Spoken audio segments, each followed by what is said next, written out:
All right.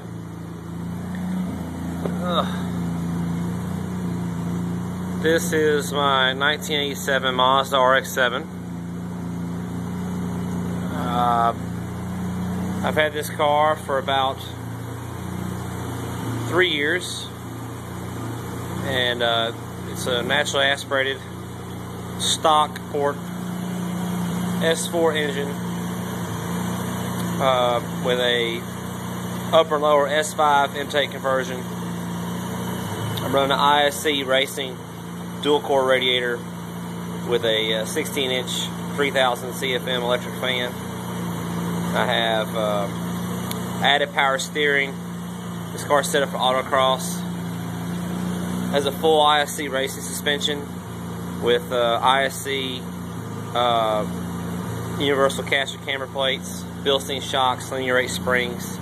I run a Speedway Engineering sway bar, which you may be able to see. If I get down on there and look at it. Yeah, there it is. You can see it down there. Little Speedway emblem.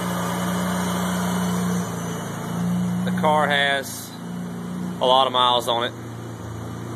This is originally a Texas car. It's rust free. As you can see, it's a no sunroof car.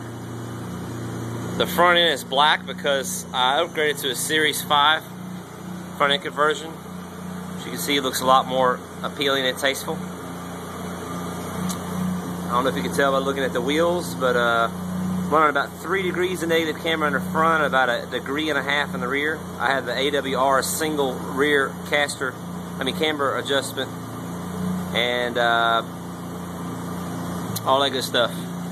I have a stock clutch type LSD in the car with factory 410s. The exhaust right now is it's just a 2.5 inch with a factory manifold MagnaFlow with no cats.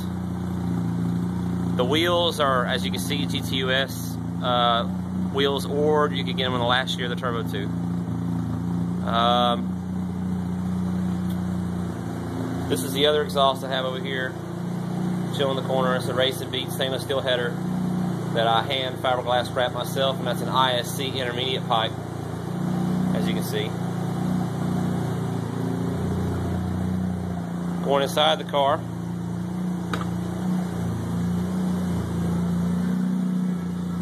so you can see we're idling about 800 RPMs. The car has, well, let me get my camera in here where you can see good, 278,453 miles. That's the chassis. The motor has a lot less miles on that. I believe it was rebuilt around 200,000 miles. That's usually when these motors go. And the car, I've only put about I'd say probably about 10,000 miles on the chassis total since I've had the car. Got a nice Alpine CD player, nothing fancy. Actually just whatever Best Buy had on sale. I daily drove this car for a while, for about 8 months. That's my water temperature gauge. It's a Pro Comp. I have a full series of gauges that normally goes in the car, but this car is set up for street use right now.